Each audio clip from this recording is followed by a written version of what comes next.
Very good morning to all. आज हम MSc semester third में जो प्लांट पैथोलॉजी स्पेशल पेपर चलता है उसके रिलेटेड स्केलेटन पेपर कौन कौन से बॉटनी प्रैक्टिकल में एक्सपेरिमेंट आपके जो है इंक्लूड किए गए हैं, कौन से पेपर में से कितने नंबर का प्रैक्टिकल आता है, प्रैक्टिकल का जो है पूरा का पूरा स्केलेटन क्या होता है, किस तरीके से जो है प्रैक्टिकल्स में जो है प्रैक्टिकल्स को अरेंज किया गया है, ये जानने की कोशिश करेंगे। तो जैसा कि एमएससी बॉटनी की जब हम बात करते हैं तो फर्स्ट सेमेस्टर और सेकंड सेमेस्टर में आप बहुत कुछ जो है पेपर पैटर्न से जो है परिचित हो गए होंगे। आपको पता चल गया होगा कि एमएससी की क्लासेस में जो है किस तरीके से जो है प्रैक्टिकल का स्केलेटन पेपर होता है। लेकिन यहाँ पर क्योंकि प्लांट पैथोलॉजी, क्योंकि आप सेमेस्टर थर्ड में आ गए हैं और आपने जो है कोई भी एक स्पेशल पेपर सेलेक्ट करा होगा, और हमारे कॉलेज में जो है आपको दो तरह के ऑप्शंस उपलब्ध है, एक तो प्लांट इकोलॉजी है और दूसरा है प्लांट पैथोलॉजी। तो प्लांट पैथोलॉजी और प्लांट इकोलॉजी की जब हम पेपर की बात करते हैं तो जिसमें कि आपको चॉइस मिलती है कि या तो आप जो है प्लांट इकोलॉजी पढ़ें एज ए स्पेशल पेपर या फिर प्लांट पैथोलॉजी पढ़ें। तो जब कोई स्पेशल पेपर ले लेते हैं तो जब हम एग्ज़ाम में बात करेंगे तो उसी से रिलेटेड हमारे एक्सपेरिमेंट उस स्केलेटन पेपर का एक पार्ट होंगे। कितना पार्ट होगा, कितने मार्क्स का होगा, किस तरह के क्वेश्चन आएंगे, वो आज हम सब इसमें देखेंगे।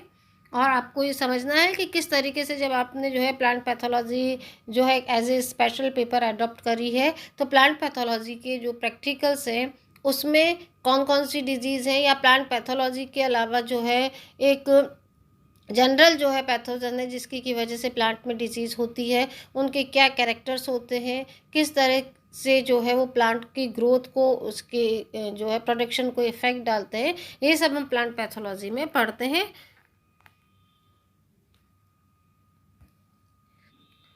ये यहाँ पर जो आपको मैं एक स्केलेटन पेपर दिखा रही हूँ, ये एमएससी बॉटनी सेमेस्टर थर्ड का है। इस स्केलेटन पेपर में मैक्सिमम मार्क्स कितने हैं, 100 मार्क्स का आपका पेपर होगा। और इस प्रैक्टिकल पेपर में जो है आपके सारे पेपर, थ्योरी पेपर, चाहे वो पेपर 11th हो प्लांट डेवलपमेंट एंड रिप्रोडक्शन हो, या पेपर 12th है साइटोजेनेटिक्स है, या 13 है पेपर टेक्सोनॉमी ऑफ एंजियोस्पर्म, उन सबसे रिलेटेड जो है क्वेश्चन दिए गए हैं। और यहाँ पर जो है आप जो देख रहे हैं ना, इस 3 नंबर तक ये वाला जो हिस्सा देख रहे हैं, ये वाला हिस्सा लेकर क्वेश्चन नंबर 1 से लेकर 3 तक जो है वो आपके कंपलसरी पेपर हैं और इससे रिलेटेड जो है क्वेश्चंस इसमें आपके आते हैं। अब जो ये आपको क्वेश्चन नंबर 4 दे रखा है, ये है आपका स्पेशल पेपर। यहाँ आपको दिख रहा है आगे वाली स्लाइड में और आपको स्पष्ट दिखाई देगा। जो क्वेश्चन नंबर 4 है, ये वाला पार्ट जो है वो आपके स्पेशल पेपर से रिलेटेड होता है। इसमें जो एग्जाम में आपको प्रैक्टिकल में जो क्वेश्चन पूछे जाएंगे वो क्वेश्चन नंबर 4 में होंगे मुख्य रूप से, और बाकी स्पॉटिंग में और में नीचे उनका डिस्ट्रीब्यूशन है। तो प्रश्न नंबर 4 प्लांट पैथोलॉजी, क्योंकि हम यहाँ सिर्फ किसकी बात कर रहे हैं, स्पेशल पेपर प्लांट पैथोलॉजी से रिलेटेड एक्सपेरिमेंट की बात कर रहे हैं कि कौन कौन से उसमें एक्सपेरिमेंट आते हैं और कौन कौन से हमको करने हैं। उसके बाद जिन बच्चों के पास प्लांट इकोलॉजी है वो अपना चॉइस से जो है इस पेपर में प्लांट इकोलॉजी से रिलेटेड क्वेश्चन करते हैं, और जिन स्टूडेंट्स ने जो है पैथोलॉजी अडॉप्ट करा हुआ है वो पैथोलॉजी से रिलेटेड एक्सपेरिमेंट उनको दिए जाते हैं। तो ये बात हुई एक नॉर्मल से स्केलेटन पेपर की। अब ये आप थोड़ा सा, मैंने आपको थोड़ा सा स्पष्ट आपको नजर आए इसलिए इसको जो है स्लाइड को अलग से आपने बताया है कि जो प्लांट पैथोलॉजी है क्वेश्चन नंबर 4 3 तक, जैसा कि मैं बता चुकी हूँ, 3 तक आपके जो भी कंपलसरी पेपर हैं उनसे रिलेटेड क्वेश्चंस उसमें आएंगे। और क्वेश्चन नंबर 4 में आपको जो है ये वाला पार्ट आपको ऊपर वाला जहाँ से यहाँ तक का दिख रहा है, ये पैथोलॉजी से रिलेटेड है, प्लांट पैथोलॉजी से। तो जो बच्चे प्लांट पैथोलॉजी अडेप्ट करेंगे वो इस प्रश्न को करेंगे। तो सबसे पहले इसमें आपको जो क्वेश्चन दिया जाता है वो study of histopathology of material. कोई भी आपको मटीरियल दिया जाता है और उस मटीरियल की आपको हिस्टोपैथोलॉजी लिखनी होती है। सूटेबल जो है उसका डायग्राम बनाना होता है। सबसे पहले आप उसकी जो है गिवन मटेरियल की जो भी प्रिपरेशन आपको कही जाएगी, चाहे स्लाइड बनवाई जाएगी या जो है जिस तरह का भी आपको इंस्ट्रक्शन मिलेंगे वो प्रिपरेशन आपको करनी है। सिम्टम्स लिखने होंगे, उसकी कॉजल ऑर्गेनिज्म लिखा होगा, और identify the disease making the pathological note on given material. Disease को क्या होगा आइडेंटिफाई करना पड़ेगा और उस पर आपको एक नोट लिखना होगा, और ये मार्क्स जो होगा वो कितने नंबर के होंगे, इसके 10 नंबर का होगा। दूसरा जो आपका इसी का जो है बी पार्ट है, ये कौन सा पार्ट था, ए पार्ट, जिसमें कि आपको हिस्टोपैथोलॉजिकल स्टडी करनी थी। और दूसरा जो पार्ट है वो क्या है, calibrate your microscope, found out the average size of fungal spores given to you. इसमें आपको क्या जाता है, कोई भी फंगल स्पोर दिया जाता है इस क्वेश्चन में, और उसको आपको जो है उस स्पोर्स की जो है साइज निकालनी पड़ती है आपको, और जो है माइक्रोस्कोप को भी कैलिब्रेट करना होता है। इसी में या तो ये मिलता है आपको, या फिर दूसरा इसमें आपको चॉइस हो सकता है कि मिल जाए और आपको ये ना मिल के कुछ दूसरा चीज़ मिल जाए। उसमें आपको क्या करना पड़ेगा, prepare suitable stain section of given material, draw label diagram, write symptoms and aetiology of disease. तो इसमें भी आपको क्या करना पड़ेगा, या तो आपको ये क्वेश्चन मिल जाएगा, या हो सकता है कि दोनों क्वेश्चन मिल जाए, ऑल्टरनेट मिल जाए, एक स्टूडेंट को जो है ये वाला पार्ट मिल जाए और दूसरे को ये मिल जाए, तो दोनों में से एक आपको मिलेगा, दोनों आपको याद करने हैं। और इसमें आपको क्या करना पड़ेगा कि मटेरियल का क्या बनाना पड़ेगा, सेक्शन कटिंग करनी पड़ेगी और उसके सिम्टम्स लिखने पड़ेंगे, एटियोलॉजी या जो कुछ भी आपको जैसे इंस्ट्रक्शन लैब में मिलेंगे वैसा आपको काम करना होता है। और ये आपको टोटल कितने नंबर का होता है, 5 मार्क्स का। तो टोटल पैथोलॉजी से रिलेटेड जो आपके क्वेश्चन पेपर में मार्किंग होती है वो यहाँ तक कितने नंबर की होती है, 15 नंबर की। ठीक है, तो ऊपर के 3 जो है कंपल्सरी पेपर से रिलेटेड, क्वेश्चन नंबर 4 आपका special paper, whether it is the plant pathology और द इकोलॉजी। तो ये क्वेश्चन नंबर, ये बात हुई किसकी, क्वेश्चन नंबर 4 की। अब आप देखें 15 नंबर वहाँ तक हो गए थे, क्वेश्चन नंबर 4 का 8 था 10 मार्क्स का और बी था 5 मार्क्स का। अब आपका बात आती है किसकी, स्पॉट्स की।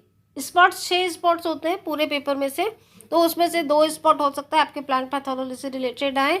इसमें हम आपको कोई सीक्वेंस नहीं कह सकते, लेकिन स्पॉट में आपको समय समय पर बताया जाएगा। और आज जो स्पेशल बात में जो आगे वाले हम करने वाले हैं इस ई कंटेंट में, वो आपकी स्पॉटिंग से रिलेटेड ही कुछ स्पॉट्स में आपको बताऊंगी कि कौन कौन से स्पॉट्स जो हैं हम आपको सिलेबस के अकॉर्डिंग कराते हैं।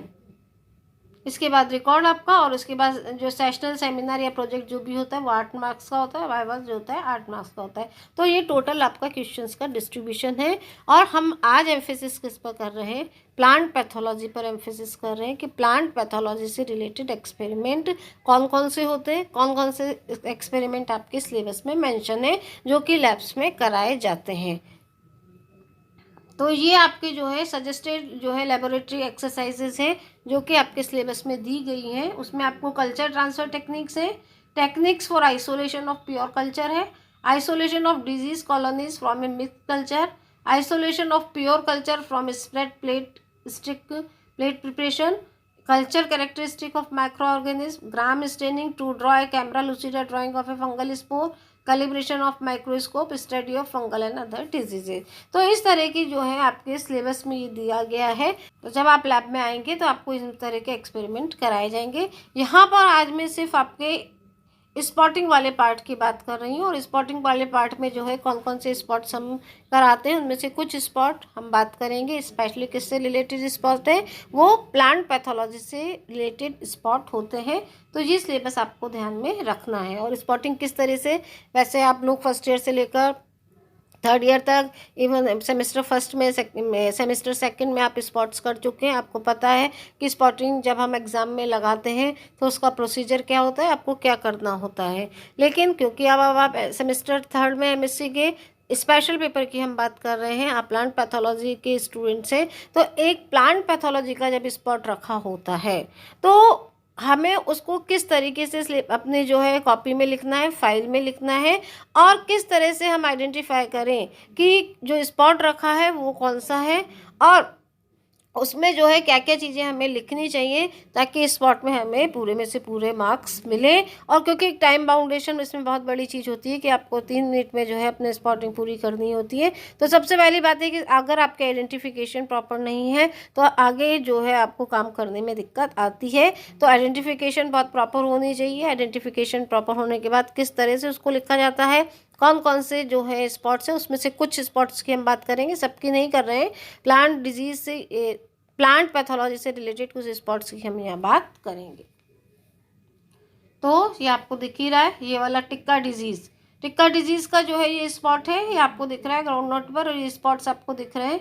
इस स्पॉट को जो है प्लांट पैथोलॉजी में रखा जाता है। आपने ये शायद फर्स्ट डे में भी हो सकता है पढ़ा हो, टिक्का डिजीज ऑफ ग्राउंडनट होती है। इसको हम जो है स्पॉटिंग में इसको प्राय रखा जाता है।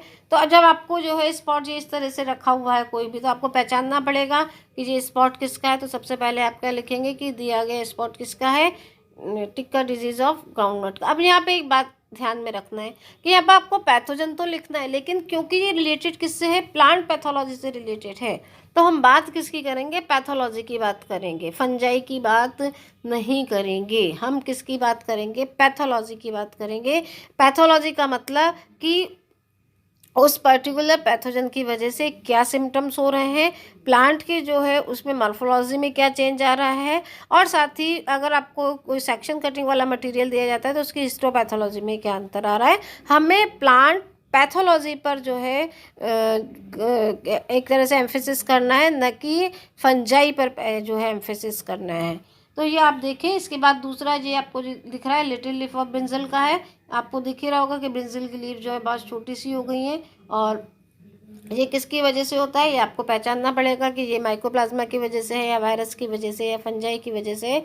और उस पैथोजन की वजह से जो है प्लांट की जो है पूरी की पूरी इटियोलॉजी में उसके जो है कैरेक्टर्स में क्या अंतर आ रहा है, ये प्लांट पैथोलॉजी का पार्ट होता है। इसके बाद ये आपको दिखाई दे रहा है ब्लास्ट ऑफ राइस। तो इस तरह से ये स्पॉट आपके रखे जाते हैं, जिसमें कि लिखने का तरीका आपको मैंने बता दिया है कि किस तरह से सीक्वेंस में आपको लिखना है। ये आप डिसाइड कर लें और अच्छे से समझ लें कि हम पैथोलॉजी की बात कर रहे हैं, हम फंजाई की बात नहीं कर रहे हैं।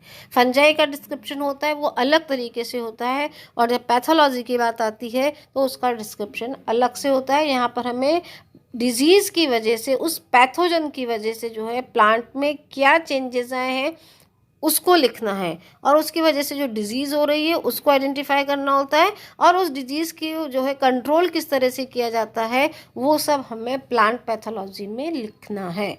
तो ये कुछ स्पेसिमेन है, ये अर्गट ऑफ बाजरा है इस तरह से। तो सबसे पहले हम इसे पहचानेंगे, उसके बाद उसका पैथोजन लिखेंगे, फिर उसके बाद उसकी इटियोलॉजी लिखेंगे और किसकी वजह से वो हो रहा है, ये डिज़ीज़ जो है किसकी वजह से हो रही है, डिज़ीज़ को कंट्रोल कैसे किया जा सकता है, उसका कंट्रोल मेजर क्या है, उसकी लाइफ साइकिल क्या है, ये सब हमें प्लांट पैथोलॉजी में लिखनी होती है। तो ये मैंने आपको कुछ स्पॉट्स बताए हैं जो कि एमएससी में हम कराते हैं, सारे नहीं हैं। कुछ एग्जाम्पल के माध्यम से मैंने आपको बताने की कोशिश की कि हम स्पॉट्स को जो है किस तरह से, स्पेशली प्लांट पैथोलॉजी के स्पॉट्स को हम कैसे आइडेंटिफाई करेंगे और कैसे उनका डिस्क्रिप्शन करेंगे। तो ये आप जो है अपनी फाइल में, अपने रिकॉर्ड में बना लें। डायग्राम बनाएंगे, उसके बारे में मैंने आपको पूरा सीक्वेंस बताई है, उसी तरीके से आपको इस फाइल में लिखना है इसको। और आपको थोड़ा सा मैंने एक आउटलाइन भी दी है कि हमारा स्केलेटन पेपर जो है किस तरह का होता है, कितना मार्क्स का डिस्ट्रीब्यूशन होता है। तो आपको समझ आ गया होगा। अब जब हम आगे की क्लासेस में पढ़ेंगे तब हम जो है इस प्लांट पैथोलॉजी से रिलेटेड और जो है एक्सपेरिमेंट के बारे में जानेंगे और समझेंगे। Thank you so much.